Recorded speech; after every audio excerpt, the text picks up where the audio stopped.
ततं भुवि गृह्णन्ति ये भुरिदा जनाः।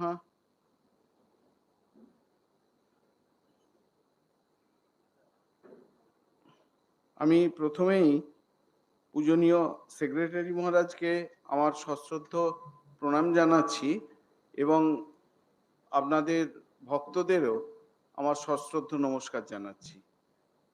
আজকে অত্যন্ত পুণ্য দিন, আপনারা শুনেছেন মাস্টারমশাইয়ের পুণ্য আবির্ভাব তিথি। তাই মাস্টারমশাইয়ের সম্পর্কে একটি কথা মনে পড়ছে যে তখন আমেরিকায় আমাদের যে সমস্ত সাধুরা ছিলেন, খুব সম্ভবত স্বামী প্রভবানন্দজি হবেন, তার একবার মনে হলো যে এই রামকৃষ্ণ কথামৃত বেরোচ্ছে, এত জনপ্রিয়, মানুষ হৃদয় দিয়ে গ্রহণ করেছেন এবং এর ইংরেজি ট্রান্সলেশন মাস্টারমশাইও করেছেন, স্বামী ত্রিগুণাতীতানন্দজিও করেছেন, আরো অনেকে নিখিলানন্দজি করছেন। তা সুতরাং এই বই যদি নোবেল প্রাইজ পাওয়ার জন্যে নোবেল কমিটির কাছে পাঠানো হয়, তাহলে তার থেকে আর ভালো কিছু হয় না। তা প্রভবানন্দজি শোনা যায়, সত্যি মিথ্যে জানি না, প্রভবানন্দজি মাস্টারমশাইকে বলেছিলেন যে আপনি একবার অনুমতি দিন, তাহলে আপনার এই বই আমরা নোবেল কমিটির কাছে মনোনয়নের জন্য পাঠাবো।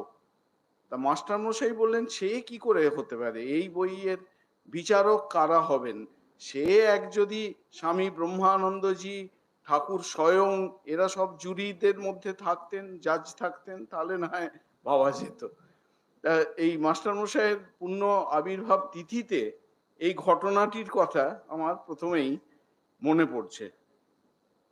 যে মঙ্গলাচরণ সূচক মন্ত্র দিয়ে আমরা শুরু করলাম, আপনারা জানেন এটি শ্রীমদ্ ভাগবতের বিখ্যাত একটি শ্লোক, দশম স্কন্ধের এটি 31 নম্বর অধ্যায়ের 9 নম্বর শ্লোক।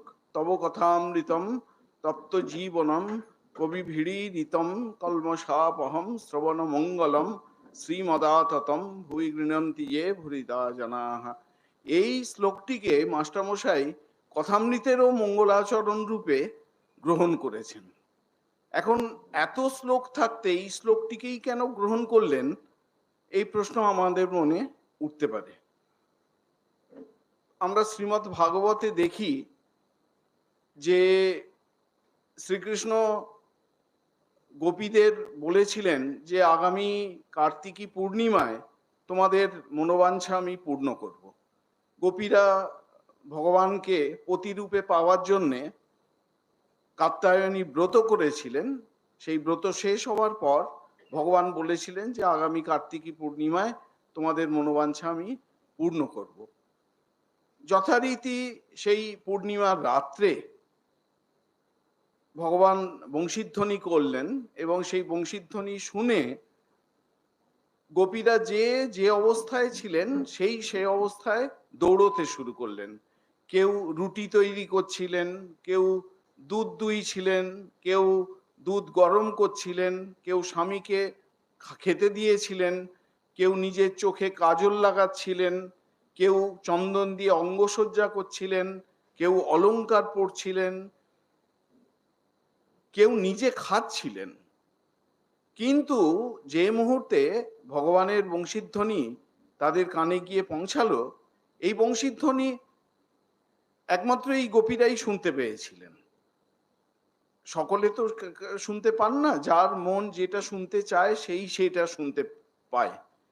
আমাদের যেমন খুব মন দিয়ে একটা উপন্যাস পড়ছি, পাশ দিয়ে ঢাক বাজিয়ে চলে গেলে আমরা শুনতে পাবো না, সেরকম এই বংশীধ্বনি কেবলমাত্র গোপীরাই শুনতে পেয়েছিলেন। কারণ তারা এই বংশীধ্বনি শোনবার জন্যে অপেক্ষা করেছিলেন এবং তাদের মন এই বংশীধ্বনি শোনবার জন্য প্রস্তুত ছিল। যে যে অবস্থায় ছিলেন তারা সেই অবস্থায় যমুনা পুলিনে যেখানে বসে শ্রীকৃষ্ণ বংশীধ্বনি করছেন সেই দিকে ছুটে চললেন। এমনকি যিনি খাচ্ছিলেন তার হাত মুখ ধোয়ারও অবসর হলো না, তিনি ওই এঁটো হাতেই দৌড়তে শুরু করলেন। ভগবানের টান এমন যে সেই টানে সেই ভগবানের টানের জন্য যে তাতে সাড়া দেওয়া, সেই সাড়া দিতে গিয়ে একক্ষণও নষ্ট করা যায় না। একক্ষণ নষ্ট করতে গেলে কে বলতে পারে যে এই সুযোগ হারিয়ে যাবে? সেই অবস্থায় তারা গেলেন। এবার ভগবানের কাছে গিয়ে যখন তারা পৌঁছালেন, তখন ভগবান তাদের সঙ্গে রহস্য করে কথা বলতে শুরু করলেন। বললেন, তোমরা এই গভীর রাত্রি সুন্দর চন্দ্রালোকিত বনভূমি এসছো, খুব ভালোই হয়েছে। তা যাক, এই বনের সৌন্দর্য তো তোমাদের দেখা হলো, এবার তোমরা তাহলে ঘরে ফিরে যাও। গোপীরা খুব মর্মাহত হলেন যে তিনি আমাদের ডেকে এনেছেন বাঁশি বাজিয়ে, আর তিনি এখন বলছেন তোমরা এখানে এসে কি আর করবে, তোমরা ফিরে চলে যাও। খুব মর্মাহত হলেন। তারাও অনেক কথা বললেন। যাই হোক, শেষ পর্যন্ত ভগবান সেই গোপীদের সন্তুষ্ট করবার জন্য তাদের নিয়ে ওই যমুনা পুলিনে এসে নৃত্য করতে শুরু করলেন, রাস নৃত্য করতে শুরু করলেন। এখন যখন ভগবান এই গোপীদের সঙ্গে লীলা করছিলেন, তখন গোপীদের কারোর কারোর মধ্যে দুটি ভাবের উদয় হলো। বেশিরভাগ গোপীর মনেই একটা দম্ভ বা দর্প এসে উপস্থিত হলো। তারা মনে করলেন যে আমরা পৃথিবীর শ্রেষ্ঠ রমণী, এই জন্য এতজন থাকতে তাদের সবাইকে ছেড়ে ভগবান আমাদের সঙ্গ দিচ্ছেন, আমাদের সঙ্গে লীলা করছেন। তা এই ভগবান সব সহ্য করতে পারেন, কিন্তু দম্ভ বা দর্পকে কখনো সহ্য করতে পারেন না। ভগবান ওই রাসস্থলী থেকে সঙ্গে সঙ্গে অন্তর্ধান করলেন। ব্যাসদেব লিখছেন যে প্রসমায় প্রসাদায় তত্রৈবান্তর ধীয়ত, তিনি সেখান থেকে সেই রাসস্থলী থেকে অন্তর্ধান করলেন। এবার রাসস্থলী থেকে এত আনন্দ দিচ্ছিলেন গোপীদের, ভগবান যখন অন্তর্ধান করলেন তখন গোপীরা বিহ্বল হয়ে গেলেন, দিকভ্রান্ত হয়ে গেলেন। তারা এখান ওখান ভগবানকে খুঁজে বেড়াতে লাগলেন। কখনো কখনো বড় বড় যে গাছ তাদের জিজ্ঞেস করছেন, তারা ভুলেই গেছেন যে এরা গাছ, এরা জড় পদার্থ, এরা মানুষের প্রশ্নের উত্তর দিতে পারে না। কিন্তু গোপীদের সেই বোধই নেই।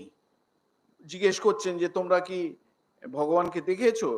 তারপর মাঝারি সাইজের যে গাছ তাদের জিজ্ঞেস করছেন তোমরা ভগবান কোন পথে গেছেন দেখেছো? তুলসী গাছকে জিজ্ঞেস করছেন তোমরা ভগবান কোন পথে গেছেন দেখেছো? হরিণ শিশুকে জিজ্ঞেস করছেন তোমরা কোন পথে ভগবান গেছেন দেখেছো? স্বাভাবিকভাবেই এমনকি মাটির যে দুর্বা ঘাস, সে দুর্বা ঘাসকেও জিজ্ঞেস করছেন। কারোর কাছ থেকেও কোনো সদুত্তর পাওয়া গেল না। তখন গোপীরা ঠিক করলেন যে ভগবানকে পাওয়ার একমাত্র উপায় হচ্ছে তার নাম সংকীর্তন করা। সুতরাং যেখানে ভগবান আমাদের বাঁশি বাজিয়ে প্রথম ডেকেছিলেন, আমরা যমুনা পুলিনে এসে প্রথম যেখানে তার সঙ্গে মিলিত হয়েছিলাম, চলো আমরা সেখানে ফিরে যাই, সকলে মিলে ভগবানের নাম সংকীর্তন করতে থাকি। ওরা সব গোপীরা সমবেত ভাবে যমুনা পুলিনে এলেন। এসে যে নাম সংকীর্তন করছেন, সেই নাম সংকীর্তনই গোপী গীতা বা গোপিকা গীত নামে প্রসিদ্ধ। এটি শ্রীমদ্ ভাগবতের দশম স্কন্ধের 31 নম্বর অধ্যায়। এর 19টি শ্লোক রয়েছে। সেই 19টি শ্লোকের নবম শ্লোক হচ্ছে এই তব কথা অমৃতম তপ্ত জীবনম। এইটি মাস্টারমশাই এই শ্রী শ্রী রামকৃষ্ণ কথামৃতের যেন কি নোট হিসাবে, মূল সুর হিসাবে গ্রহণ করেছেন। এখানে গোপীরা বলছেন যে তোমার কথা অমৃত স্বরূপ। কোথায় অমৃত স্বরূপ? না তপ্ত জীবনম, তপ্ত সংসার জীবনে, তাপদগ্ধ জীবনে তোমার কথা অমৃতবাণী সিঞ্চন করে, প্রাণকে শীতল করে। এবং তোমার এই যে কথা, যারা কবি, কবি মানে কিন্তু কেবলমাত্র যারা ছন্দ মিলিয়ে পদ্য লেখেন তারা কবি নন। কবি মানে হচ্ছে ক্রান্তদর্শী, যারা অতীত দেখতে পান, ভবিষ্যৎ দেখতে পান, এবং যাদের অন্তঃকরণ হচ্ছে জ্ঞান লোকে উদ্ভাসিত, তারা হচ্ছেন কবি। সংস্কৃতে কবি শব্দের এরকমই অর্থ। কবিভি ঈড়িতম, তোমার এই কথা, তোমার এই লীলা, তোমার এই প্রসঙ্গ, তোমার এই তত্ত্ব কবিদের দ্বারা, অর্থাৎ জ্ঞানীদের দ্বারা, তত্ত্বদর্শীদের দ্বারা বহুধা প্রশংসিত। কলমশাপহম, এবং তোমার এই কথা সমস্ত পাপকে, কলুষতাকে নাশ করে। এইটি শুনলে কি হয় না, শ্রবণ মঙ্গলম, ভগবানের কথা শুনলেই মঙ্গল হবে, সব ধরনের মঙ্গল হবে। শ্রবণ মঙ্গলম শ্রীমৎ আততম, এটি হচ্ছে শ্রী দান করে, সম্পদ দান করে, সব দিক থেকে সম্পদ দান করে, কেবলমাত্র পার্থিব সম্পদ নয়, আন্তর সম্পদে পরিপূর্ণ করে তোলে। এবং এটি হচ্ছে বহুধা বিস্তৃত। ভগবানের কথা হচ্ছে বহুধা, আততম মানে হচ্ছে শুনলে যেন তৃপ্তি হয় না, মনে হয় আরো শুনি আরো শুনি। এবং শুনলে এই রকম কোনো ভয় নেই যে ভগবানের কথা ফুরিয়ে যাবে। প্রত্যেক দিনই ভগবানের কথা শুনছি, এরপরে তাহলে কি হবে যদি ফুরিয়ে যায়, আর নতুন কোনো কথা তো শুনতে পাবো না। ভগবানের কথা, ভগবানের লীলা সম্পর্কে এরকম ভয় হওয়ার কোনো কারণ নেই, কারণ এটি আততম, শ্রীমদাততম। আর ভুবি গৃণন্তি যে ভুরিদা জানাহা, বলছেন যারা এই ভগবানের কথা শোনেন বা যারা এই ভগবানের কথা বর্ণনা করেন, মানুষকে কাছে পৌঁছে দেন, তারা হচ্ছেন ভুরিদা। তারা হচ্ছেন নিশ্চয়ই এমন পূর্বজন্মে পুণ্যকর্ম করেছেন, যে পুণ্যকর্মের বলে এ জন্মে তাদের এই ভগবানের কথা বলবার এরকম সুযোগ হয়েছে, ভগবানের কথা শোনবার এরকম সুযোগ হয়েছে। সেই দিক থেকে বিচার করলে আমরা সকলেই হচ্ছি খুব পুণ্যবান, কারণ আমরা এমন যুগে জন্মেছি যে শ্রী শ্রী ঠাকুরের কথা বলবার সুযোগ পাচ্ছি, শ্রী শ্রী ঠাকুরের কথা শোনবার সুযোগ পাচ্ছি। সেই শ্রী শ্রী ঠাকুরের যারা সাঙ্গপাঙ্গ, এই সবেমাত্র তারা গেছেন, তাদের সমস্ত ব্যবহৃত জিনিসপত্র, তাদের স্মৃতি মণ্ডিত জায়গা, সেই জায়গায় আমরা বাস করছি। সুতরাং এই দিক থেকে আমরা সকলেই অত্যন্ত ভাগ্যবান। আমরা চৈতন্য মহাপ্রভুর জীবনে দেখতে পাই রথযাত্রা হচ্ছে, এবং সেই সময়ে পুরীর যিনি রাজা ছিলেন, তিনি হচ্ছেন রাজা প্রতাপরুদ্র, উড়িষ্যার রাজা ছিলেন। তার খুব ইচ্ছে ছিল যে মহাপ্রভুর সঙ্গ করবেন, মহাপ্রভুর কাছ থেকে সরাসরি কৃপা পাবেন। তা তিনি দূত মারফত মহাপ্রভুর কাছে সংবাদ পাঠিয়েছিলেন যে আমি মহাপ্রভুর সঙ্গ করব, মহাপ্রভুর কৃপা যাতে আমি পাই। কিন্তু মহাপ্রভু দৃষ্টান্ত স্থাপনের জন্য বলছেন যে না, রাজসঙ্গ আমি করব না। রাজসঙ্গ করা মানে হচ্ছে এটি বিষ পানের সমান। সন্ন্যাসী, আমি সন্ন্যাসী কখনো রাজসঙ্গ করতে নেই। এবং যত তিনি বারণ করছেন, বলছেন যে না আমি রাজসঙ্গ করব না, তত রাজার মনে মহাপ্রভুর সঙ্গ করবার তৃষ্ণা বাড়ছে। তার মাঝখানে আরো অনেক ঘটনা আছে, আমি আর তার মধ্যে যাচ্ছি না। শেষ পর্যন্ত হলো যে যেদিন রথযাত্রা, এই সবেমাত্র আমাদের রথযাত্রা হলো, রথযাত্রার দিন, তখনকার দিনে প্রত্যেকবার গৌড় থেকে ভক্তদের একটা বিরাট টিম পুরীতে যেতেন মহাপ্রভুকে দর্শন করবার জন্যে, জগন্নাথ দর্শন করবার জন্যে এবং রথযাত্রায় অংশগ্রহণ করবার জন্যে। এই এখানকার খড়দা, পানিহাটি, তারপরে হালি শহরের তখনকার নাম ছিল কামারহট্ট, তারপর কালনার নাম ছিল অম্বুয়া কালনা, কাটোয়া, নবদ্বীপ, শ্রীখণ্ড, এই সব জায়গা থেকে বহু ভক্ত, প্রায় 200, 250, 300 মতো ভক্ত পায়ে হেঁটে প্রতি বছর শ্রীক্ষেত্রে যেতেন তারা। এবং তারা ওই রথযাত্রার সময় সংকীর্তন করতেন। আমরা যে বছরের ঘটনা উল্লেখ করছি সেই বছর 7টি দলে বিভক্ত হয়ে গৌড়ের ভক্তরা নাম সংকীর্তন করছেন, মানে রথ টানা হচ্ছে আর ওই 7টি দল নাম সংকীর্তন করে রথের চারপাশে ঘুরে ঘুরে সংকীর্তন করছে। জগন্নাথ এত প্রীত এই নাম সংকীর্তন শুনে, কৃষ্ণদাস কবিরাজ গোস্বামী চৈতন্য চরিতামৃতে বর্ণনা করছেন যে জগন্নাথ মাঝে মাঝে থেমে যাচ্ছেন। কেন? ওই নাম সংকীর্তন শোনবার জন্যে। রাজাকে করতে হচ্ছে কি, তার সমস্ত সৈন্য সামন্ত লাগাতে হচ্ছে। সৈন্য সামন্তরা এসে রথ টানছে, রথ নড়ে না। শেষকালে রাজার হাতিশাল থেকে হাতি আনা হলো, হাতিরা সুঁড় লাগিয়ে রথ টানতে শুরু করলো, তাতেও রথ নড়ে না। জগন্নাথ ওই নাম সংকীর্তন শুনছেন এবং তার মুখে প্রসন্ন হাসি। মহাপ্রভু করলেন কি, তার ভক্তদের বললেন যে তোমরা দড়িতে হাত লাগাও, বলে ওই রথের পেছনে গিয়ে রথের পেছনে মাথাটা দিয়ে অল্প হালকা করে ঠেলা দিতেই রথ হুড়হুড় করে চলতে শুরু করলো। এই সমস্ত গল্প আছে। তা যাই হোক, এই নাম সংকীর্তন করতে করতে করতে করতে একটা জায়গায় এসে রথ তো মাঝে মধ্যেই থামে। আর তখন এখন যেমন পুরীর ওই শ্রীমন্দির থেকে গুন্ডিচা পর্যন্ত আসার সময় দুপাশে প্রচুর দোকান বাজার এইসব রয়েছে, বিল্ডিং বড় বড়। তখনকার দিনে এইগুলো সব ফাঁকা জায়গা ছিল, পিচের রাস্তা তো ছিল না, সাদা বালি, একদম সমুদ্রের বালি, আর ফুলের বাগান ছিল।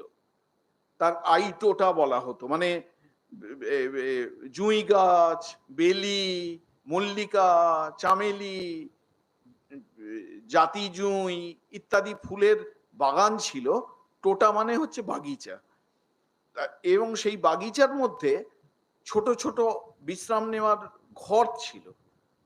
মহাপ্রভু এত ক্লান্ত হয়েছেন ওই কীর্তন করতে করতে, ওই রকম একটি ঘরে গিয়ে বিশ্রাম করছেন। রথ তখন থেমে রয়েছে এবং সেই যখন রথ থেমে থাকে, আজও হয়, অনেকেই গিয়ে ভোগ টোগ নিয়ে গিয়ে জগন্নাথকে অফার করেন, জগন্নাথকে নিবেদন করেন।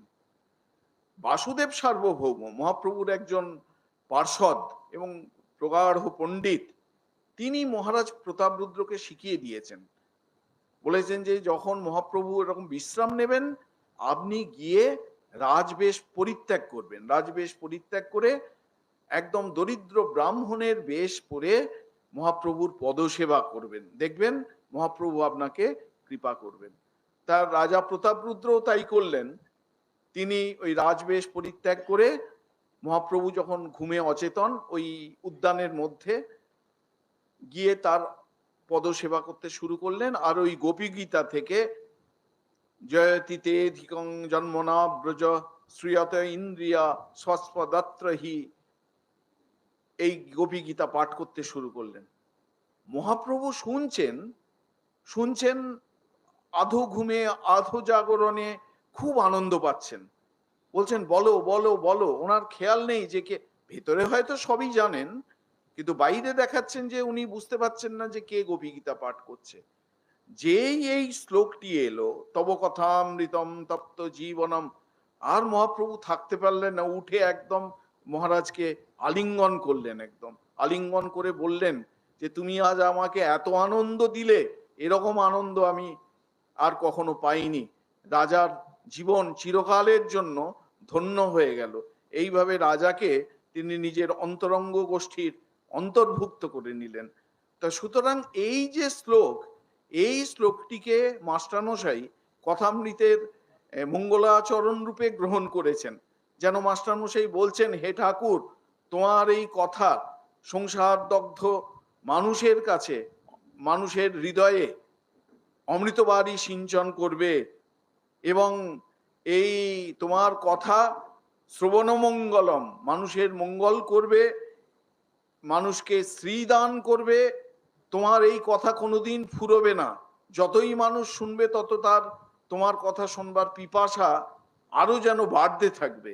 আমাদের মাঝে মাঝে মনে হয় যে কথামৃতের 5টি খণ্ড, এখন তো অখণ্ড পাওয়া যায়, যদি এটি 10টি খণ্ডেও হতো তাহলেও আমরা গোগ্রাসে পড়তাম।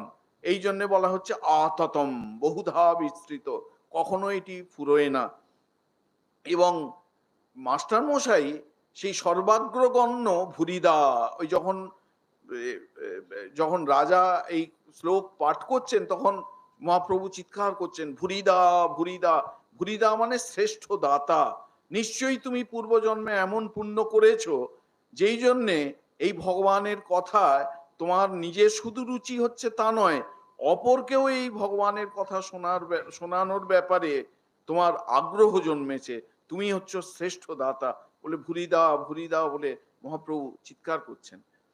আজকের এই যে আমাদের স্মারক বক্তৃতা, আমাকে পূজনীয় সেক্রেটারি মহারাজ একটি বিষয় এর ওপর বলতে বলেছিলেন। বিষয়টি হচ্ছে যে ঠাকুর 1884 খ্রিস্টাব্দের 2রা অক্টোবর দেখা যাচ্ছে দক্ষিণেশ্বরে বেশ কিছু ভক্ত এসছেন। এই মণিলাল মল্লিক, প্রিয় মুখার্জির আত্মীয় হরি, শিবপুরের একটি ব্রাহ্ম ভক্ত, আবার ব্র্যাকেটের মধ্যে লেখা আছে দাঁড়িয়ে আছে বলে, মানে শিবপুরের ব্রাহ্ম ভক্তের দাঁড়িয়ে আছে। মাস্টারমশাইও ভীষণ রসিক, মাঝে মাঝে এমন এমন মন্তব্য করবেন, এখানে ব্র্যাকেটে লেখা শিবপুরের একটি ব্রাহ্ম ব্র্যাকেটে দাঁড়িয়ে আছে। তারপরে বড়বাজার 12 নম্বর মল্লিক স্ট্রিটের মারোয়ারি ভক্তেরা, এরা সব উপস্থিত হয়েছেন। তা সারাদিন ধরে সেই ভক্তরা ছিলেন, সেই বর্ণনা খুব বিস্তৃতভাবে এখানে রয়েছে। সেখানে ঠাকুর ব্যাকুলতার কথা বলেছেন, জ্ঞান পথে কি করে ভগবানের কাছে পৌঁছানো যায় সেই কথা বলেছেন, ভক্তি পথে কি করে ভগবানের পথে পৌঁছানো যায় সেই সম্পর্কে কথা বলেছেন। বলে একটি মন্তব্য করছেন এক জায়গায়, বলছেন মা এখানে যারা আন্তরিক টানে আসবে তারা যেন সিদ্ধ হয়। আপনারা এখানে এই যে দুর্গা ঘট আছে, মা এসে প্রতিষ্ঠা করেছিলেন আমাদের ওপরে, ওখানে দেখবেন ওই গ্রিল দিয়ে ঘেরা আছে, ওখানে লেখা আছে দেওয়ালের গায়ে এই কথাটি লেখা আছে, মা এখানে যারা আন্তরিক টানে আসবে তারা যেন সিদ্ধ হয়। এটি শ্রী শ্রী ঠাকুরের মুখের কথা, এটি আমাদের সকলের জন্য একটি আশীর্বাদের মতো একটা আশ্বাস বাণী। এখানে আপাতভাবে মনে হচ্ছে মা ঠাকুর যেন ভক্তভাবে প্রার্থনা করছেন, কিন্তু ঠাকুর শুধু ভক্তভাবে প্রার্থনা করছেন না, এটি হচ্ছে অনাগত কালের জন্যে, অর্থাৎ আমাদের জন্যে ঠাকুরের একটি আশীর্বাদ যে এখানে যারা আসবে তারা যেন সিদ্ধ হয়। এখানে যারা আসবে মানে ঠাকুরের কাছে যারা আসবে, যারা আন্তরিকভাবে ঠাকুরকে নিজের জীবনে গ্রহণ করবে, তার ভাব গ্রহণ করবে, যারা ঠাকুরের জন্য ব্যাকুল, তারা যেন ভগবান লাভ করতে পারে, ভগবান লাভ করে কৃতকৃতার্থ হয়। এই এই আশীর্বাদ এই যুগের মানুষের জন্য, অর্থাৎ আমাদের জন্য ঠাকুর করে গেছেন। পূজনীয় মহারাজ এই বিষয়ে একটুখানি আমাকে বলতে বলেছিলেন। আমাদের উপনিষদে আমরা দেখি, কঠোপনিষদে একটি শ্লোক আছে, একটি মন্ত্র আছে, নায়মাত্মা প্রবচনে ন লভ্য ন মেধয়া ন বহুনা শ্রুতেন যমেবৈষ বৃণুতে তেন লভ্য তস্যৈষ আত্মা বিবৃণুতে তনুম স্বাম। এখানে এই বলছেন, যমরাজ বলছেন যে ন অয়ম আত্মা প্রবচনে ন লভ্য, এই প্রত্যকাত্মা মানে আমাদের যেটি স্বরূপ, যেটি একমাত্র বস্তু, বাকি সব হচ্ছে অবস্তু। প্রত্যকাত্মা মানে হচ্ছে আমাদের স্বরূপ, সেই আমাদের স্বরূপটি আছে বলে আমাদের ইন্দ্রিয়, মন, বুদ্ধি সব কাজ করছে। বৃহদারণ্যক উপনিষদে একটা খুব মজার গল্প আছে, সেই যাজ্ঞবল্ক এবং জনকের গল্প। জনক রাজা, যাজ্ঞবল্ক ঋষি। জনক রাজা 1000 গরু ঠিক করেছিলেন যে দান করবেন, যার এই গরু সবচেয়ে বেশি দরকার এবং যে ব্রহ্মজ্ঞ পুরুষ তাকে এই গরু দান করবেন। এবং শুধু গরু দান নয়, সেই সব গরুদের যে শিংগুলো সেইগুলো হচ্ছে সোনায় মোড়া ছিল। তার মানে গরুদান মানে শুধু গরুদান নয়, তার সঙ্গে সঙ্গে স্বর্ণদানও বটে। তার সেখানে বললেন এখানে যদি কেউ সেরকম ব্রহ্মবিদ থাকে তাহলে সে সেই গরু নিতে পারে। কেউই যখন উঠল না, যাজ্ঞবল্ক তখন বললেন যে তার শিষ্যদের বললেন তাহলে গরুগুলো নিয়ে চলো, আমরা আমাদের এতেই নিয়ে যাই। তখন জনক বললেন যে দেখো, আগে আমার প্রশ্নের উত্তর দিতে হবে, তারপরে ঠিক আছে তুমি গরু নিয়ে যাবে, যাও। তো বললেন তাহলে তোমার প্রশ্ন কি? তখন জনক জিজ্ঞেস করছেন, বলছেন যে আচ্ছা, এই জগতের প্রকৃত প্রকাশক কে? প্রকৃত প্রকাশক মানে হচ্ছে, এই যেমন মনে করুন এই ঘরটায় এই মুহূর্তে আমরা বসে আছি, যদি আমি বলি, এই প্রশ্ন করি যে এই ঘরটির প্রকাশক কে, আমাদের বলতেই হবে যে এই যে আলোগুলো উপরে জ্বলছে, এই আলোগুলো হচ্ছে প্রকৃত প্রকাশক। আলোগুলো জ্বলছে বলে আপনারা আমাকে দেখতে পাচ্ছেন, আমি আপনাদের দেখতে পাচ্ছি। তা সেই রকম জিজ্ঞেস করছেন যে এই জগতের প্রকৃত প্রকাশক কে? তা যাজ্ঞবল্ক্য উত্তর দিলেন, কেন সূর্য, সূর্য জগতের প্রকাশক। তখন জনক প্রশ্ন করছেন, আচ্ছা রাত্রির বেলায় যখন সূর্য থাকে না, সূর্যমসি অস্তমিতে, সূর্য যখন অস্ত যায় তখন এই জগতের প্রকৃত প্রকাশক কে? তখন জনক বললেন, কেন চন্দ্র, চাঁদের আলোয় তো দিব্যি দেখা যায়। তখন আবার জনক প্রশ্ন করছেন, যখন সূর্যও থাকে না, চন্দ্রও থাকে না, তখন এই জগতের প্রকাশক কে? তখন এই বলছেন যে অগ্নি, তখনকার দিনে যজ্ঞের অগ্নি প্রকাশিত জ্বলতো। তো তখন জনক প্রশ্ন করছেন যে সূর্যমসি অস্তমিতে চন্দ্রমসি অস্তমিতে শান্তে অগ্নৌ, সূর্য অস্ত গেছে, চন্দ্র নেই, অগ্নি শান্ত হয়ে গেছে, নির্বাপিত হয়ে গেছে, তখন এই জগতের প্রকাশক কে? তখন যাজ্ঞবল্ক্য উত্তর দিচ্ছেন যে তখন যিনি প্রকাশক তিনি হচ্ছেন বাক। বাক মানে হচ্ছে শব্দ।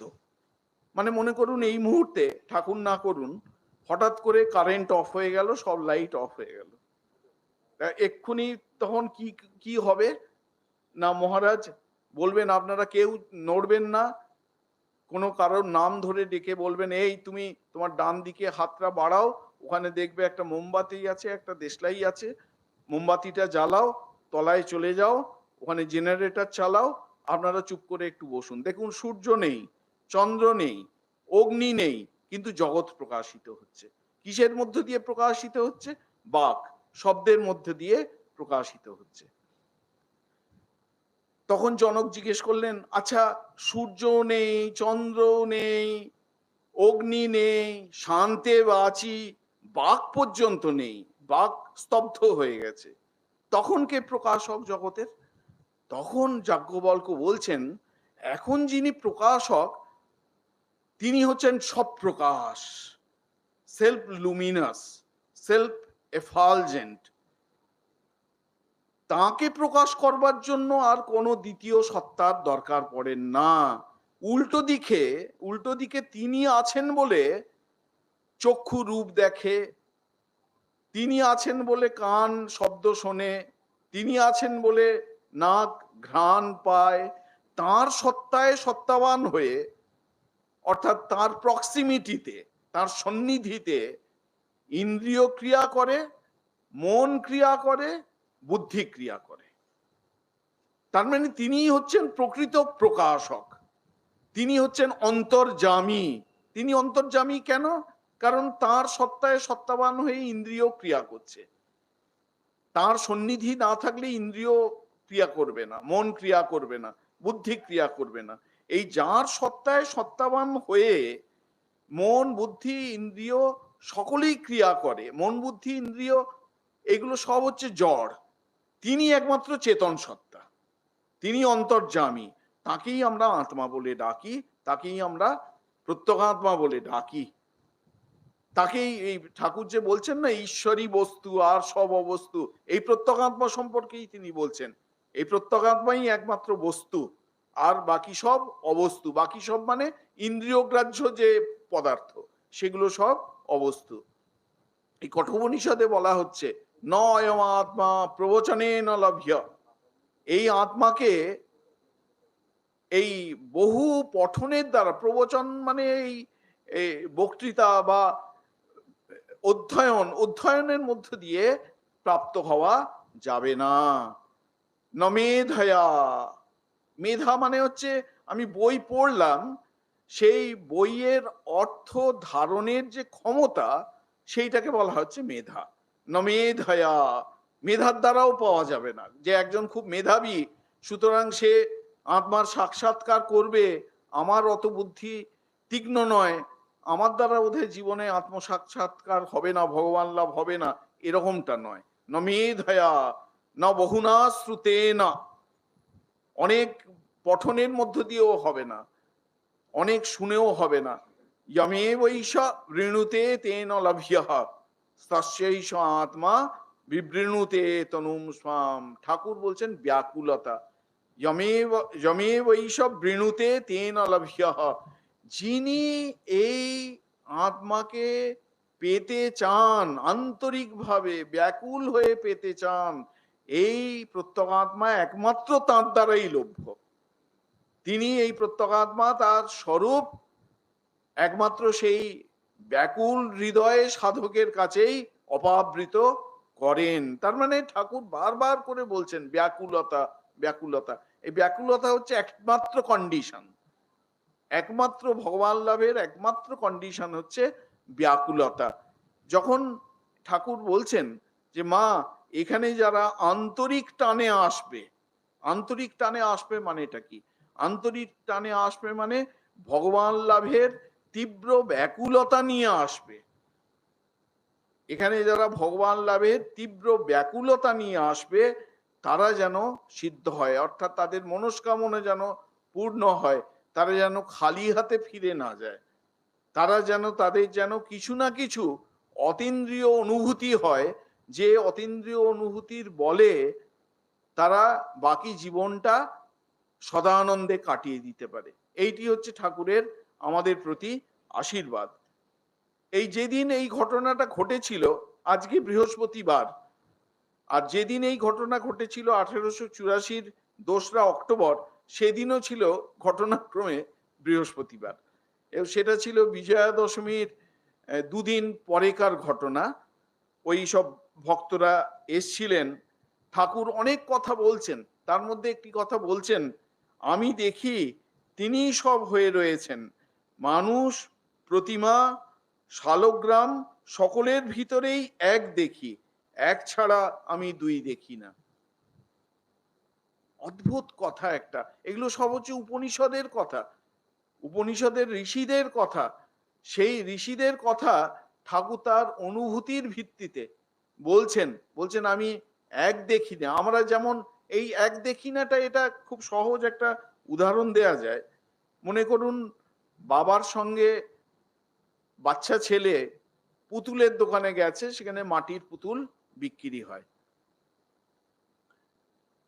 এবার বাচ্চা ছেলেটা নানা পুতুল দেখিয়ে, আঙুল দেখিয়ে দেখিয়ে বলবে বাঘ, সিংহ, কুমির, হাতি, ঘোড়া ইত্যাদি। কিন্তু দোকানি এবং বাবা জানেন যে এইগুলো সব হচ্ছে বাচারম্ভণম বিকারো নামধেয়ম মৃত্তিকা ইতি এব সত্যম। এই যে হাতি, ঘোড়া, বাঘ, সিংহ, কুমির, এগুলো সব হচ্ছে রূপ এবং শব্দের, নাম এবং রূপের বিকার মাত্র। কিন্তু একমাত্র সত্য ঘটনা হচ্ছে মাটিটা। মাটি বিভিন্ন রূপে তার এক একটা করে নাম দেয়া হয়েছে, কিন্তু যদি মূল ইনগ্রেডিয়েন্ট বলতে হয়, মূল উপাদান বলতে হয়, সে মূল উপাদান হচ্ছে মাটি। এই যে যখন বলছেন যে মানুষ, প্রতিমা, শালগ্রাম সকলের ভিতরেই এক দেখি, এক ছাড়া দুই আমি দেখি না। আরো সহজ উদাহরণ, আমাদের বিশেষ করে এখনকার দিনে এই সুগার, ডায়াবেটিস তো মানে একটা মানে খুব কম মানুষই পাওয়া যাবে যে নেই এরকম। তাই এইরকম সুগার আছে এরকম রুগী, ডায়াবেটিস আছে এরকম রুগী, তাকে আপনি যে মিষ্টি বলুন না কেন, এটা খেয়ে দেখুন, এটা লেডিকেনি, এটা খেয়ে দেখুন, এটা আবার খাবো, এটা খেয়ে দেখুন, এটা হচ্ছে শনপাপড়ি, তিনি কিন্তু ওই চিনি ছাড়া আর কিছু দেখবেন না। যে মিষ্টি দেখান না কেন সে তিনি চিনিই দেখবেন। এটা হচ্ছে এই রকম আর কি, যে যে বস্তু হচ্ছে যে সত্তায় গঠিত, সেই সত্তা। যেমন আমার মনে পড়ছে অনেক দিন আগে আমাদের একজন মহারাজ ছিলেন, স্বামী নির্মুক্তানন্দজি মহারাজ। তিনি মহাপুরুষ মহারাজের শিষ্য ছিলেন এবং অনেক দিন তার শরীর ছিল, 107 বছর প্রায় বেঁচে ছিলেন। আপনারাও হয়তো কেউ কেউ দেখে থাকতে পারেন, আরোগ্য ভবনে থাকতেন। তা আমাদের খুব একটু মাঝে মাঝে সুযোগ হতো তার সঙ্গ করবার। তা তখন আমাদের সর্বপ্রিয়ানন্দজি, আপনারা সকলেই জানেন সর্বপ্রিয়ানন্দজি, আমরা সব একসঙ্গে বন্ধু আমরা। তা আমরা সব মন্দিরে মন্দিরে প্রণাম প্রণাম করছি। রাজা মহারাজের মন্দিরের সামনে উপেন মহারাজ নির্মুক্তানন্দজি উনি হুইল চেয়ারে বসে আছেন, ওই মন্দিরের দিকে গাছের দিকে তাকিয়ে বসে আছেন হুইল চেয়ারে। তা বিশ্বরূপ মহারাজ গিয়ে তাকে প্রণাম করে, আমরাও প্রণাম করলাম। তা ওকে আমরা সব ব্রহ্মজ্ঞ সাধু বলে মনে করতাম, আমরা সবাই খুব শ্রদ্ধা করতাম ব্রহ্মজ্ঞ সাধু বলে। তা বিশ্বরূপ মহারাজ জিজ্ঞেস করছেন যে আচ্ছা মহারাজ, এই এই যে আপনি দেখছেন এই ফুল পাখি গাছপালা গঙ্গা নদী মন্দির, আপনি কিভাবে দেখছেন? আপনার চোখে এটা কিরকম ধরা পড়ছে? মহারাজ বললেন কিরকম ধরা পড়বে, তোমরা যেরকম দেখছো আমিও সেরকম দেখছি। তখন বিশ্বরূপ মহারাজ বলছে যে তাহলে আপনার দেখা আর আমাদের দেখা পার্থক্য কি হলো? আমরা যেরকম দেখছি আপনিও সেরকম দেখছেন, তাহলে পার্থক্য কি হলো? তখন মহারাজ খানিকটা চুপ করে থেকে বলছেন, কিন্তু কি জানো, আমার এই দৃঢ় কনভিকশন এসে গেছে যে এইসব দেখছি বটে, কিন্তু এই সব হচ্ছে এক সত্তায় গঠিত। এইসব গাছ পাখি নদী মন্দির এইসব দেখছি বটে, কিন্তু দৃঢ় কনভিকশন এসে গেছে যে এই সমস্ত এক পদার্থে গঠিত। দেখবেন কথামৃতে আছে, ঠাকুর মাঝে মাঝে সমাধি থেকে নেমে বলছেন মোমের গাছ, মোমের পাখি, মোমের পুতুল। মোমের গাছ মোমের পাখি মানেটা কি? মানে সমস্ত হচ্ছে একটা সত্তায় গঠিত, চৈতন্যময় সত্তাই হচ্ছে একমাত্র উপাদান, শুধু ওপরের নাম এবং রূপটি আলাদা, সবটাই ছানা দিয়ে তৈরি। কিন্তু কোনোটা হচ্ছে শাঁখের আকার, কোনোটা গোলাপ ফুলের আকার, কোনোটা অন্য কিছু আকার, এটার এইটা নাম দিয়ে শাঁখ সন্দেশ নাম দেয়া হয়েছে, ওটা গোলাপ ফুল সন্দেশ নাম দেয়া হয়েছে, এই পার্থক্য। এই ঠাকুর বলছেন আমি দেখি তিনিই সব হয়ে রয়েছেন, মানুষ প্রতিমা শালগ্রাম সকলের ভিতরেই এক দেখি, এক ছাড়া দুই আমি দেখি না। মণিলাল একটি ভক্ত, তিনি বলছেন আমাদের এখন কর্তব্য, শ্রীরামকৃষ্ণ বলছেন ঠাকুর বলছেন কোন রকম করে তার সঙ্গে যোগ হয়ে থাকা। দুই পথ আছে, কর্মযোগ আর মনোযোগ। যারা আশ্রমে আছে তাদের যোগ কর্মের দ্বারা। এখানে আশ্রমে আছে মানে হচ্ছে আমাদের যে চতুরাশ্রম, ব্রহ্মচর্য গার্হস্থ বানপ্রস্থ সন্ন্যাস, এখানে আশ্রম বলতে কিন্তু এই চারটে আশ্রমের কোনো না কোনো আশ্রমে আছে, এটা বুঝতে হবে। যারা আশ্রমে আছে তাদের যোগ কর্মের দ্বারা, ব্রহ্মচর্য গার্হস্থ বানপ্রস্থ সন্ন্যাস। সন্ন্যাসীরা কাম্যকর্মের ত্যাগ করবে। কাম্যকর্ম মানে হচ্ছে কোনো একটা পার্টিকুলার কামনা নিয়ে কোনো একটা কর্মের অনুষ্ঠান করা, যে আমার এই রকম আমি এই কামনাটা পূরণ করতে চাই, সুতরাং 108 বার জপ করে এই এতগুলো আহুতি দেব, এর ফলে আমার কামনা পূরণ হবে, এইটি হচ্ছে কাম্যকর্ম। সন্ন্যাসীরা কাম্যকর্মের ত্যাগ করবে, কিন্তু নিত্যকর্ম কামনা শূন্য হয়ে করবে। দণ্ড ধারণ, ভিক্ষা করা, তীর্থযাত্রা, পূজা জপ এসব কর্মের দ্বারা তার সঙ্গে যোগ হয়।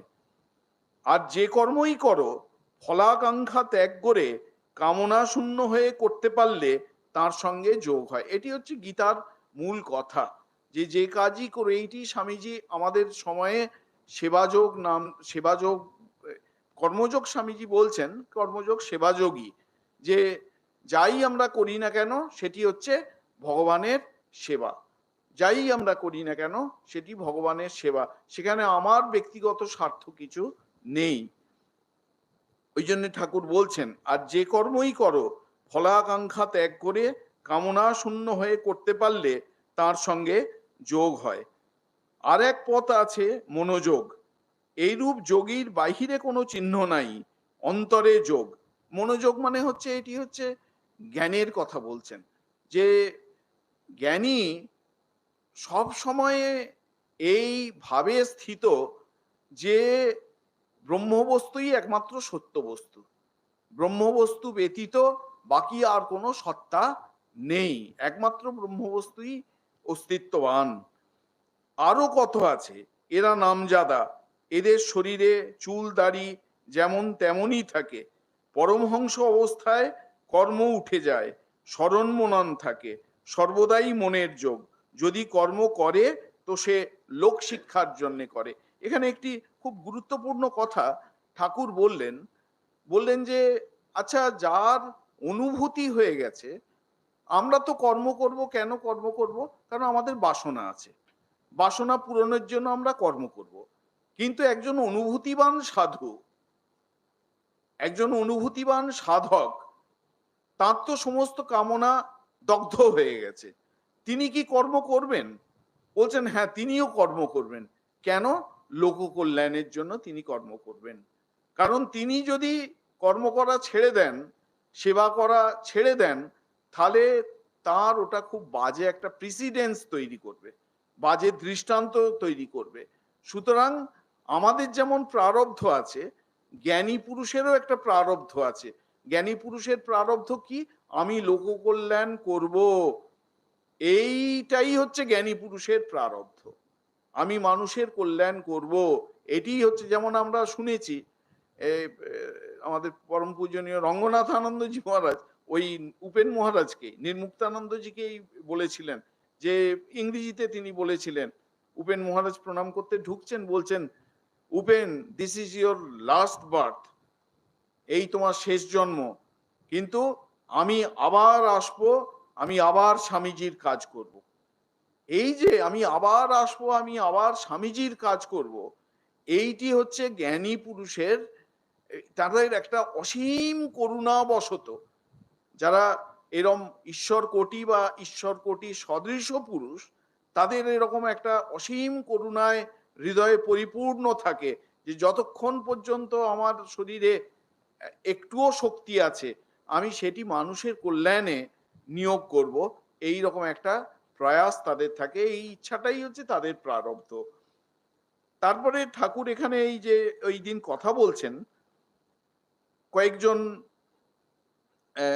এসছেন, তাদের বলছেন, গোস্বামীরা গৃহস্থ, তাই তাদের আমি বললাম, তোমাদের ঠাকুর সেবা রয়েছে, তোমরা সংসার ত্যাগ কি করবে? তোমরা সংসারকে মায়া বলে উড়িয়ে দিতে পারো না। সকলের জন্য সংসার ত্যাগ নয়, যারা অধিকারী, যারা নির্বাসনা হয়েছে, তাদের জন্য সংসার ত্যাগ। যাদের বাসনা এখনো পর্যন্ত আছে, তারা সংসার করবে, কিন্তু ভগবানকে ধরে সংসার করবে। বলছেন, সংসারীদের যা কর্তব্য চৈতন্যদেব বলেছিলেন, জীবে দয়া, বৈষ্ণব সেবা, নাম সংকীর্তন। খুব তিনটে ইম্পর্টেন্ট কথা, এটা মহাপ্রভুর কথা। এই ঠাকুরেরও বিভিন্ন উপদেশে আমরা এই কথাগুলি পাই। জীবে দয়া, বৈষ্ণব সেবা, নাম সংকীর্তন। জীবে দয়া, এইটি চৈতন্য মহাপ্রভুর কথায় আছে, যে জীবে সম্মান দিবে জানি কৃষ্ণ অধিষ্ঠান। প্রত্যেকটি জীবকে মনে করবে যে তার অন্তরে, তার হৃদয়ে শ্রীকৃষ্ণ অধিষ্ঠিত আছেন। ভূতেষু ভূতেষু বিচিত্য ধীরা প্রেত্যাস্মাৎ লোকাদ অমৃতা ভবন্তি, উপনিষদের কথা। তারপরে বলছেন বৈষ্ণব সেবা। এই সম্পর্কে একটা মজার কথা, ঘটনা মনে পড়ছে। আগেই আমরা উল্লেখ করেছি যে প্রত্যেক বছর গৌড় থেকে ভক্তেরা পুরীতে যেতেন এবং 4 মাস তারা ওখানে কাটাতেন। মহাপ্রভু তাদের নিয়ে গুন্ডিচা মন্দির মার্জন করতেন, কারণ গুন্ডিচা মন্দির সারা বছর নোংরা হয়ে পড়ে থাকে। রথের সময় একমাত্র জগন্নাথ গিয়ে ওখানে 7-8-9 দিনের জন্য থাকেন, আবার যে ফিরে এলেন, ব্যাস সারা বছর ওখানে অযত্নে পড়ে থাকবে, সেই জন্য খুব নোংরা হয়ে থাকে। মহাপ্রভু ওই গৌড়ের ভক্তদের নিয়ে ঝাড়ু দিতেন, জল ঢেলে ঘষে ঘষে পরিষ্কার করতেন, এইসব করতেন। তারপর রথযাত্রার সময় ভক্তরা খুব আনন্দ করতেন। চাতুর্মাস্যের যে 4টি মাস, মানে শয়ন একাদশী থেকে উত্থান একাদশী পর্যন্ত, এই 4 মাস ভক্তেরা নীলাচলে থাকতেন। তারপর ওরা নীলাচল থেকে গৌড়ে ফিরে আসতেন। তা এই রকম কোনো একটা সময়ে ভক্তেরা ফিরবেন। একজন ভক্ত সত্যরাজ খান, তিনি মহাপ্রভুকে জিজ্ঞেস করছেন যে আমরা সন্ন্যাসী। সেই সত্যরাজ খান হচ্ছেন গুণরাজ খানের বংশোদ্ভর। গুণরাজ খান হচ্ছেন শ্রীকৃষ্ণ বিজয়, ভাগবতের যে বাংলা ট্রান্সলেশন, প্রথম বাংলা ট্রান্সলেশন, সেই বাংলা ট্রান্সলেশন করেছিলেন ওই গুণরাজ খান করেছিলেন। তা তার বংশোদ্ভর, তার বংশের মানুষ হচ্ছেন এই সত্যরাজ খান। সত্যরাজ খান জিজ্ঞেস করছেন, আচ্ছা মহাপ্রভু, আমরা তো সংসারী মানুষ, আমরা এই বাড়ি ফিরে যাব, আবার সেই সামনের বছর আসা হবে কি হবে না, কিভাবে এই এতগুলো দিন আমরা কাটাবো, কি নিয়ে থাকবো? ওই মহাপ্রভু বললেন, জীবে দয়া, বৈষ্ণব সেবা, নাম সংকীর্তন, এইগুলো নিয়ে থাকবে। তখন সত্যরাজ খান জিজ্ঞেস করলেন, আচ্ছা বৈষ্ণব সেবার কথা আপনি বললেন, আমরা বৈষ্ণব চিনব কি করে? মহাপ্রভু তখন বললেন যে যার জিভে দেখবে সব সময় জিহ্বাগ্রে কৃষ্ণ নাম উচ্চারিত হচ্ছে, ভগবানের নাম উচ্চারিত হচ্ছে, তাকে তুমি বৈষ্ণব বলে জানবে। ঠিক আছে, সব ভক্তরা ফিরে চলে এলেন। পরের বছর আবার এই ভক্তরা গেছেন, তার মধ্যে সত্যরাজ খানও আছেন। 4 মাস হয়ে গেল, যখন ফিরবেন তখন আবার ওই প্রশ্ন করছেন যে আমরা তো সারা বছর কি নিয়ে থাকবো, আমরা গৃহস্থ মানুষ। মহাপ্রভু ওই আবার ওই এক কথা বললেন যে না, জীবে দয়া, বৈষ্ণব সেবা, নাম সংকীর্তন। আবার সত্যরাজ খান জিজ্ঞেস করলেন ওই একই প্রশ্ন, বৈষ্ণব আমরা চিনব কি করে? এইবারে কিন্তু মহাপ্রভু একটু অন্য রকমের উত্তর দিলেন। আগের বারে বলেছিলেন যার জিহ্বাগ্রে সবসময় কৃষ্ণ নাম উচ্চারিত হচ্ছে তাকে তুমি বৈষ্ণব বলে জানবে। এইবারে বললেন, যাকে দেখা মাত্র তোমার জীবে স্বতঃস্ফূর্ত ভাবে কৃষ্ণ নাম আসে তাকে তুমি বৈষ্ণব বলে জানবে। যাক, ভালো কথা, সবাই ফিরে এলেন। পরের বছর আবার এই দল গেছেন, সত্যরাজ খানও গেছেন। ওই আবার এক প্রশ্ন যে আমরা সারা বছর কি করে থাকবো। মহাপ্রভু ওই একই কথা বললেন যে জীবে দয়া, বৈষ্ণব সেবা, নাম সংকীর্তন। আবার সত্যরাজ খান জিজ্ঞেস করলেন যে বৈষ্ণব চিনব কি করে? এইবারে মহাপ্রভু আবার একটু অন্য রকমের উত্তর দিলেন। প্রথমবারে বলেছিলেন যার জিহ্বাগ্রে সবসময় কৃষ্ণ নাম উচ্চারিত হচ্ছে তিনি বৈষ্ণব। দ্বিতীয়বারে বললেন যাকে দেখলে তোমার জিহ্বাগ্রে স্বতঃস্ফূর্ত ভাবে কৃষ্ণ নাম আসে তিনি হচ্ছেন ঠিক ঠিক বৈষ্ণব।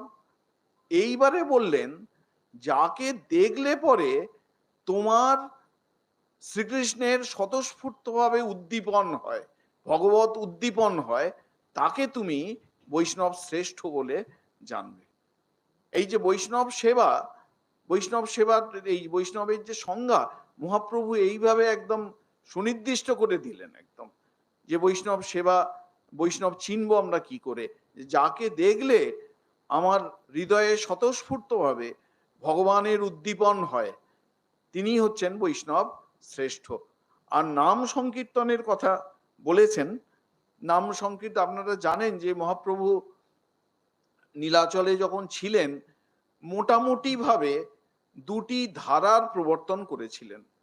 একটি ধারা হচ্ছে, কেন আমরা চৈতন্য মহাপ্রভুর কথা বলছি, কারণ মাস্টার মশাই একদম পাগলের মতো চৈতন্য চরিতামৃত পড়তেন। তিনি চৈতন্য চরিতামৃতে নিষ্ণাত ছিলেন। ঠাকুর তাকে বলেছিলেন তোমাকে চিনেছি তোমার চৈতন্য চরিতামৃত পড়া শুনে, মাস্টারমশাইকে বলেছিলেন। ওই জন্য চৈতন্য চরিতামৃতের কথা একটু বেশি বেশি করে মনে আসছে। চৈতন্য মহাপ্রভু নীলাচলে থাকতে 2টি ধারার যেন প্রবর্তন করেছিলেন। একটি ধারা হচ্ছে আমাদের বাংলার ধারা, বাংলায় তিনি নিত্যানন্দ মহাপ্রভু এবং অদ্বৈত মহাপ্রভুকে পাঠালেন। তাদের বললেন সাধারণ মানুষের মধ্যে নাম সংকীর্তনের প্রবর্তন করো, কারণ এই নাম সংকীর্তন করতে করতেই তারা উদ্ধার পেয়ে যাবে। এখানে এই আমরা যেখান থেকে পড়ছি যে চ্যাপ্টারে, এখানে ওই নাম সংকীর্তনের কথা আছে। এখানে এখানে ঠাকুরও বলছেন নাম সংকীর্তনের কথা, যে নাম সংকীর্তন করলেই হবে এরম ভাবে। আরেকটি ধারা মহাপ্রভু প্রবর্তন করলেন, সেটি হচ্ছে ষড়গোস্বামীকে দিয়ে বৃন্দাবনের দেব যে ধারা। বৃন্দাবনে ষড়গোস্বামী রূপ, সনাতন, জীব, রঘুনাথ ভট্ট, রঘুনাথ দাস, গোপাল ভট্ট, এই ছজনের প্রতি সুনির্দিষ্ট নির্দেশ ছিল যে তোমরা ওখানে যথার্থ সাধুর, যথার্থ বৈষ্ণবের জীবন যাপন করবে। মানুষ যেন দেখে শেখে যে বৈরাগ্য কি, তিতিক্ষা কি, তোমাদের জীবন দেখে তারা শিখবে। দ্বিতীয় হচ্ছে বৈষ্ণব দর্শন তোমরা রচনা করবে, বৈষ্ণব ধর্মকে একটা সুনির্দিষ্ট সুদৃঢ় ভিত্তির ওপর তোমরা প্রতিষ্ঠিত করবে। আমরা দেখতে পাই রূপ গোস্বামী, সনাতন গোস্বামী, শ্রীজীব গোস্বামী, এরা কত পাণ্ডিত্যপূর্ণ বৈষ্ণব দর্শন, যেমন উজ্জ্বল নীলমণি, বৃহৎ ভাগবতামৃত, লঘু ভাগবতামৃত, ললিত মাধব, বিদগ্ধ মাধব, এইসব গ্রন্থ রচনা করেছে, ষড়সন্দর্ভ এইসব রচনা করেছেন। আরেকটা নির্দেশ ওদের দিয়েছিলেন, কারণ ওই চৈতন্য মহাপ্রভুর সময়ে শ্রীকৃষ্ণের লীলা বিজড়িত বৃন্দাবনের যে সমস্ত স্থানগুলো প্রায় বিস্মৃতির অন্তরালে চলে গিয়েছিল। ভাগবতে তার বর্ণনা আছে, কিন্তু কোনখানে কোন ঘটনা ঘটেছে সে তো আর সেখানে পাথরের ওপর লেখা নেই, সেগুলোকে চেনা যাবে কিভাবে? মহাপ্রভু ওই রূপ, সনাতন এদের নির্দেশ দিলেন, তোমরা ওখানে গিয়ে, এটি হচ্ছে একটা মানে একটা অদ্ভুত মেথডের কথা মহাপ্রভু বললেন তোমরা ওখানে গিয়ে ধ্যান করে করে সব আবিষ্কার করবে। ধ্যান করে করে শ্রীকৃষ্ণের লীলাপুত যে সমস্ত স্থান আবিষ্কার করবে। যেখানে ধ্যান করবে হয়তো দেখলে সেখানে কালীয় দমন লীলার উদ্দীপন হচ্ছে, তার মানে জানবে ওইখানেই কালীয় দমন লীলা হয়েছিল। এই রকম ভাবে শ্রীকৃষ্ণের লীলাপুত, স্মৃতিপুত স্থানগুলো তোমরা আবিষ্কার করবে। তা এই জীবে দয়া, বৈষ্ণব সেবা এবং নাম সংকীর্তন, এই ঠাকুর বলছেন যে সংসারীদের জন্য চৈতন্যদেব বলেছিলেন, ঠাকুরও আমাদের জন্য এই সব কথা বলছেন, যে জীবে দয়া, বৈষ্ণব সেবা, নাম সংকীর্তন। রঘুনাথ দাস মহাপ্রভুর একজন অন্তরঙ্গ পার্ষদ, তিনি ষড়গোস্বামীর একজন অন্যতম। আপনারা হয়তো জানেন অনেকেই, রঘুনাথ দাস খুব বড় বাড়ির ছেলে ছিলেন। এই আমাদের হুগলির দিকে আদি সপ্তগ্রাম আছে, আদি সপ্তগ্রাম রঘুনাথ দাসের জন্মভূমি, এখনো আছে সেই সব জায়গা, উদ্ধারণ দাস, রঘুনাথ দাস এদের জায়গা। এবং তখনকার দিনে ওরা জমিদার ছিলেন, তো তখনকার দিনে তাদের বার্ষিক আয় ছিল 20 লক্ষ টাকা। আজ থেকে 550 বছর আগে 20 লক্ষ টাকা তাদের বাৎসরিক আয় ছিল। সেই রঘুনাথ দাস বৈরাগ্যবান, তিনি বাড়ি থেকে পালিয়ে গিয়ে নীলাচলে মহাপ্রভুর আশ্রয় গ্রহণ করেছিলেন। মহাপ্রভু স্বরূপ দামোদরকে ভাত দিলেন যে তুমি এই রঘুনাথ দাসকে ট্রেনিং দেবে। রঘুনাথ দাসের খুব ইচ্ছা যে আধ্যাত্মিক জীবন যাপন করতে গিয়ে যা দরকার মহাপ্রভু নিজের মুখ থেকে তিনি শোনেন, যে আমার আধ্যাত্মিক জীবন যাপনের জন্য যা দরকার আপনি আমাকে বলুন। একদিন মহাপ্রভু বললেন যে দেখো, আধ্যাত্মিক জীবন যাপনের জন্য কি দরকার না দরকার স্বরূপ যত জানে আমি তত জানি না, তবে আমি যেটুকু জানি তোমাকে বলছি, এতে যদি তোমার মনোতুষ্টি হয় তাহলে তুমি শোনো। বলে কতগুলি কথা বললেন মহাপ্রভু, যেটি হচ্ছে আধ্যাত্মিক জীবনের প্রায় মানে প্রিয়েম্বল বলা যায়, আধ্যাত্মিক জীবনের প্রস্তাবনা এরকম বলা যায়। মহাপ্রভু বললেন যে গ্রাম্য কথা না শুনিবে, গ্রাম্য বার্তা না কহিবে, ভালো না খাইবে আর ভালো না পরিবে, অমানি মানদ কৃষ্ণ নাম সদা লবে, ব্রজে রাধা কৃষ্ণ সেবা মানসে করিবে। এই চারটি কথা বলেছিলেন। যে গ্রাম্য কথা মানে হচ্ছে ভগবত প্রসঙ্গ ব্যতীত বাকি সমস্ত প্রসঙ্গ হচ্ছে গ্রাম্য কথা। ঠাকুর, স্বামীজি, মাস্টারমশাই এরা সব কথা বলছেন, ঠাকুর এসে কান পেতে শুনছেন, বলছেন যে কি তোমাদের কি কথা হচ্ছে। মাস্টারমশাই তো বুঝতে পেরেছেন যে খুব ভালোভাবে খাবেন আর কি, কারণ তারা অন্য কথা বলছিলেন। স্বামীজি একদম খাপ খোলা তলোয়ার, তার ভয় ডর নেই। বলছেন এই আমাদের এই সব কথা হচ্ছিল, এখনকার ছেলেদের চরিত্র ভালো নয়, খারাপ জায়গায় যায়, খারাপ জিনিসপত্র খায়, এই সব। ঠাকুর স্বামীজিকে একটি কথা বললেন না, মাস্টার মশাইকে একদম ভালো করে ঝেড়ে দিলেন, বললেন তোমার বয়স হয়েছে, তোমার একটু বোঝা উচিত ছিল, তোমার এই সব কথা তুলতে দেওয়া উচিত ছিল না। ওই গ্রাম্য কথা না শুনিবে, গ্রাম্য বার্তা না কহিবে। ভগবত প্রসঙ্গ ব্যতীত বাকি সব প্রসঙ্গ হচ্ছে গ্রাম্য কথা, গ্রাম্য বার্তা। আর ভালো না খাইবে আর ভালো না পরিবে। আজকের আমাদের যে ফ্যাশন দুরস্ত সমাজ, ফ্যাশন দুরস্ত সভ্যতা, সেই ফ্যাশন দুরস্ত সভ্যতার কাছে এই সব কথাগুলো একটু কেমন কেমন শুনতে লাগে। কিন্তু যদি ঠিক ভাবে এই ভগবত পথের পথিক হতে হয়, তাহলে এইগুলি কিন্তু খুব গুরুত্বপূর্ণ কথা।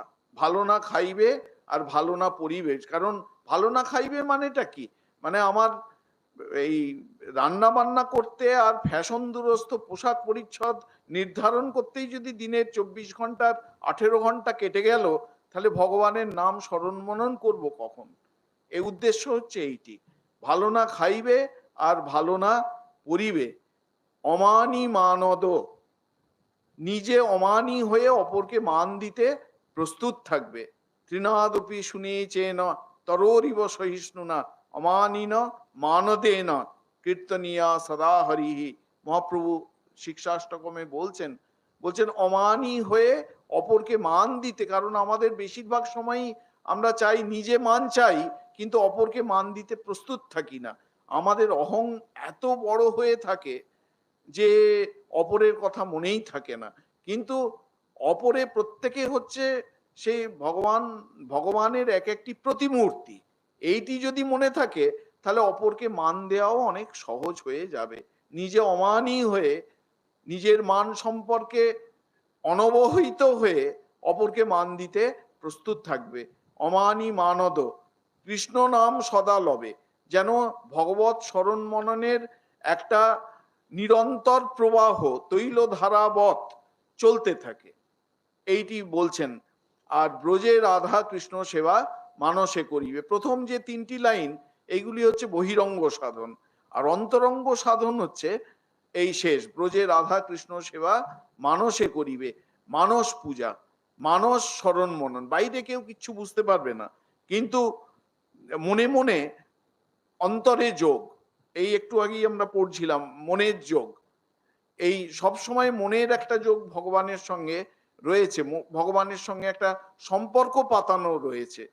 একটা এই আমাদের ভক্তি শাস্ত্রে বলা হয় যে ভক্তি হচ্ছে দুই রকমের, একটি হচ্ছে বৈধি ভক্তি আর একটা হচ্ছে রাগ ভক্তি। বৈধি ভক্তি হচ্ছে কন্ডিশনাল, ব্যভিচারী ভক্তি। এই এত তুলসী পাতা দিতে হবে, এত রকমের আইটেম দিয়ে ভোগ সাজাতে হবে, এগুলো করা চলবে না, কি করতে হবে আর কি করা চলবে না, এর অনেক বিধি নিষেধ রয়েছে। এটা হচ্ছে বৈধি ভক্তি। যখন আধ্যাত্মিক জীবন শুরু হয়, এই বৈধি ভক্তি দিয়েই শুরু হয়। বৈধি ভক্তিকে বলা হচ্ছে ব্যভিচারী ভক্তি। এটি হচ্ছে জ্ঞান মিশ্রা ভক্তি। আমি ভালোবাসি কেন ভগবানকে? কারণ তিনি সুন্দর। আমি ভগবানকে ভালোবাসি কেন? কারণ তিনি অনন্ত ঐশ্বর্য সম্পন্ন।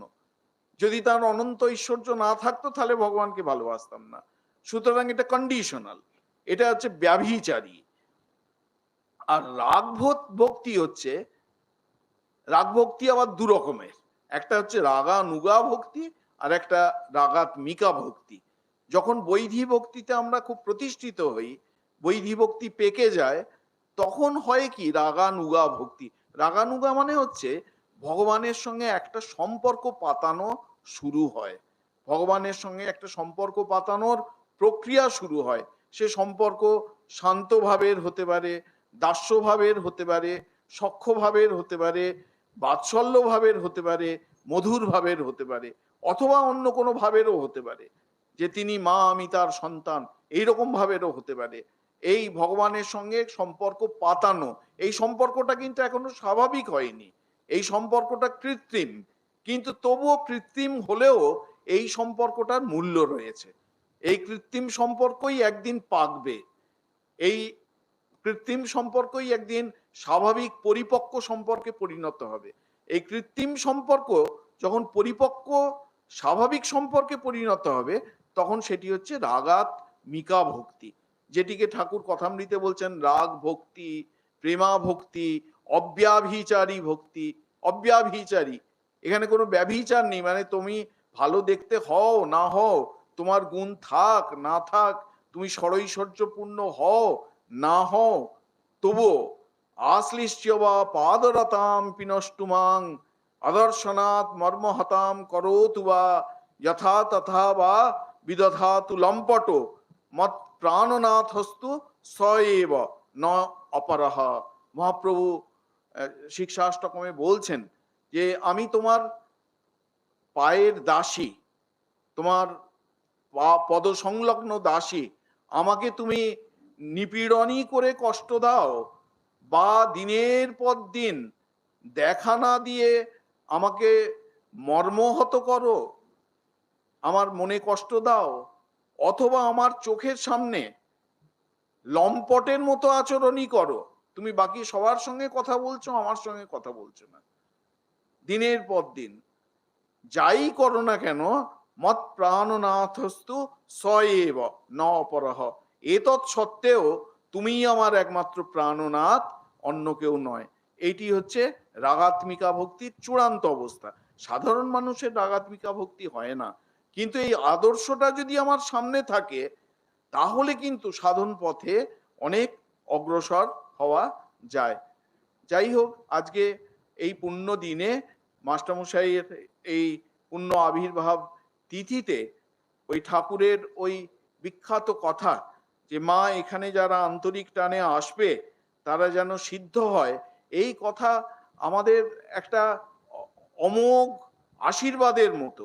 এই অমোঘ আশীর্বাদকে স্মরণ করতে করতে আমরা অনেক প্রেরণা পাবো, জীবনে চলার অনেক রসদ পাবো।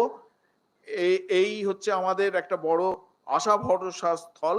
আপনাদের সকলকে আমি যথাযোগ্য সম্ভাষণ জানাচ্ছি এবং পূজনীয় সেক্রেটারি মহারাজকে আমার সাষ্টাঙ্গ প্রণাম জানিয়ে শেষ করছি।